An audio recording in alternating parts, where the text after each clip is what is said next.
What's up, guys? Welcome to the GPP Core presented by Jack Market. I'm going to be building 3 lineups for DraftKings Week 12. Hope you guys had a great Thanksgiving, but let's get right into the lineups here. I picked 3 stacks. The first is the Brady stack. That's the chalk stack. I mean, the Bucks throw at the highest rate of any team today or on Sunday, and this game's supposed to be competitive, 53 over under. So I think this is a great spot. I think you're going to want 2 out of 3 of Fournette, Evans, Godwin, and Gronk. 2 out of 4, I should say. So maybe I'll go with Evans and Gronk. And then I think the run back, Pittman's kind of the obvious run back. He's priced really low. This is going to be a very chalky stack if I go with Pittman. So I could go with Hilton, or I could go with Pascal. Or I could go with 2 of those guys. But Hilton, he's been out there about 70% of the time. I think that no one's going to have him because he's been bad for a while, but the volume is enough to get you there. All right, and then we have 5,300 left per player. I think that sliding in a value running back with Miles Sanders works. With Jordan Howard out this week, you should get a very good workload. And then I need okay, let's go wide receiver. I think mid-range Corey Davis is kind of interesting. The Jets have a great matchup versus the Texans this week, and the price is pretty favorable there. So let's go to defense. I think a lot of people are going to want to pick the Panthers stack because Cam had a great week last week. But going Panthers defense versus Tua, I do like playing Tua, but I also think that their offense has been pretty mistake prone, so that seems like a pretty good upside spot, not super high owned. And then running back, got 6,900 left per player. I do think maybe I want to get it. If this is a Millie Maker lineup, I do want one guy that maybe other guys aren't going to have. That this week, that could be Donta Foreman with them cutting Adrian Peterson. I think that if Tennessee can pull off an upset here, he could have a big week. And last week, Dontrell Hilliard got so much work, but it was all the opposite game script because Tennessee got smoked. So if Tennessee has a big week this week, no one's going to be on Foreman. And then at wide receiver or at flex, it looks like I have enough money to get in Devontae Adams. Don't need to really talk too much about him. You already know he's one of the best fantasy players in the league. So let's see how this shakes out. All right, so I got 90th percentile contrarian ranking, 40 to 50th value ranking. So maybe instead of Dontrell Hilliard, I go with someone a little bit more popular so I can raise that value ranking. Ramondre Stevenson on the other side. Okay, that boosted up my value ranking to be above average and contrarian ranking to be quite good. So this is a good Millie Maker lineup. This is the Awesome lineup builder, by the way, and these figures I have on the left are part of our boom bust tool. I just kind of picked out a lot of players that fit metrics I'm looking for this week. All right, sack 2, Matt Ryan had a really rough game versus New England last week, but this matchup, they're a favorite, and I mean, people are going to be hesitant to click that button given how bad he was. I'm going to stack up 2 players with him. I think Pitts is kind of a given. He fills a position that's really tough this week with tight end. And then for the second player, you could go with Cordarrelle Patterson. Gage is probably the obvious one. Wide receiver 1, basically. So I think that that makes a lot of sense. As far as run back, you definitely don't need a run back in this particular situation because Atlanta throws at a pretty high rate. But I don't mind taking a stab on someone. Laviska Shenault hasn't been doing much, so I don't think many people are going to be on this stack. But these are all guys that have great opportunity. Running back, I definitely want to spend up and get a top running back this week. So Jonathan Taylor is interesting. The ownership is high, but and the Bucks defense is a tough matchup, but he can get it done receiving to have him with a pretty good optimal rate.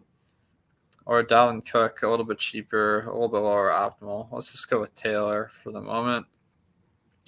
And then let's throw in a defense. Maybe I want a value defense to be able to get some more good players in here. So the Texans defense, I think versus Jets, they're expected to start Zach Wilson this week. So he's made as many mistakes as anyone this year. So that's an obvious spot.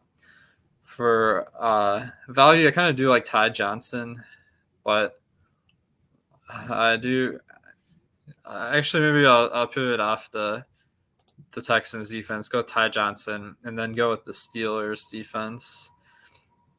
Joe Burrow has been pretty good, but the Steelers defense is one that's been quite good throughout the year. So that's a pretty good low-owned option. All right. Wide receiver, I think Pittman would be good if I didn't have Taylor already. We already did one with Corey Davis, but Brandon Cooks is kind of the chalk value play this week. The Jets just really haven't been good at pass coverage, and Cooks has been having a good year despite the woes of the Texans. So I think that he's a great play this week. And one last guy, I got 7K. That's perfect for Chris Godwin, who should benefit with Antonio Brown still on the shelf. So, all right, this lineup ended up being pretty chalky. So let me try to make one pivot here to bring this chalk rating down.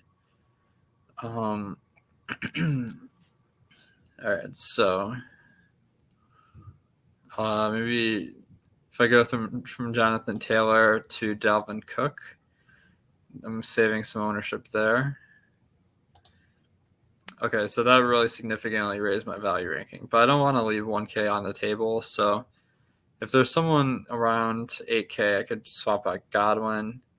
Also Cooks if I had someone in the mid sixes at wide receiver. All right, so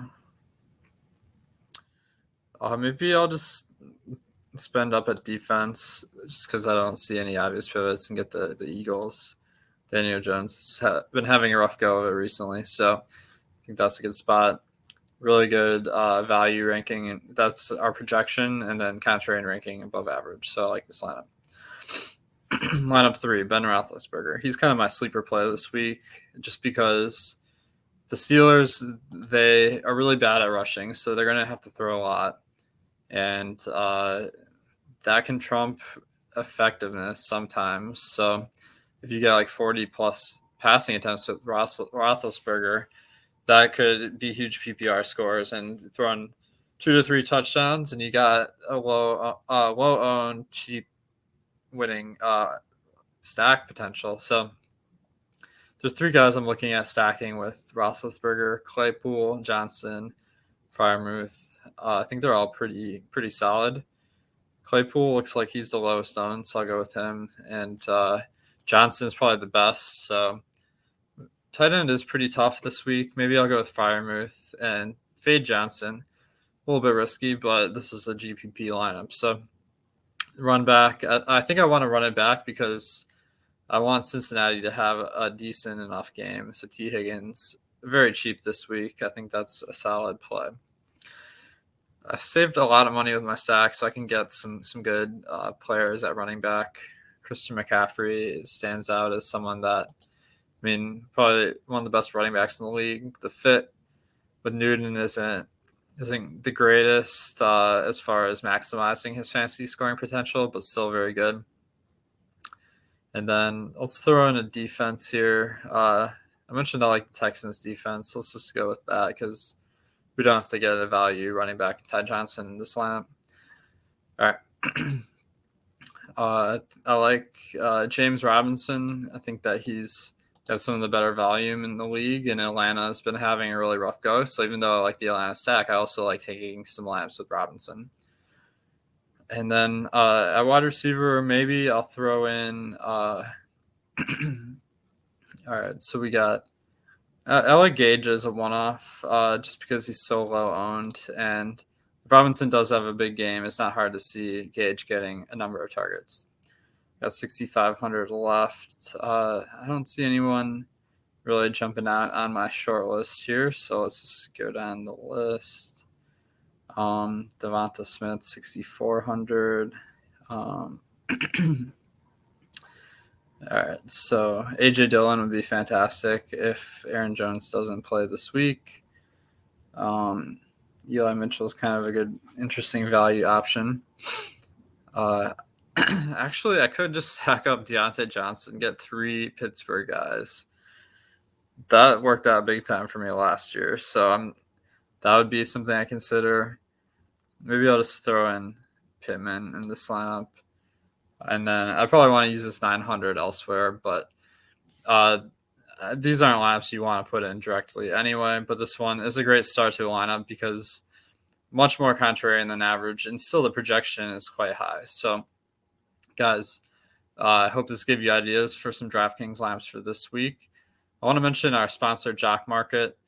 They have a totally different way to play fantasy. So you essentially buy players, you buy stock in players, and we have all the projections for how much these players are worth. You can get their IPO. You can get it under the price we have. So Pittman, we have for $5.14. That means the payout on average will be $5.14 for him.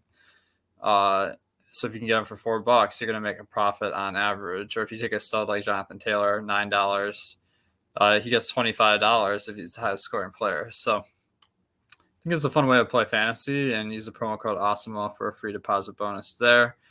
Guys, good luck in week 12. Let me know what you think in the comments, and I hope this gave you some good ideas for lineups.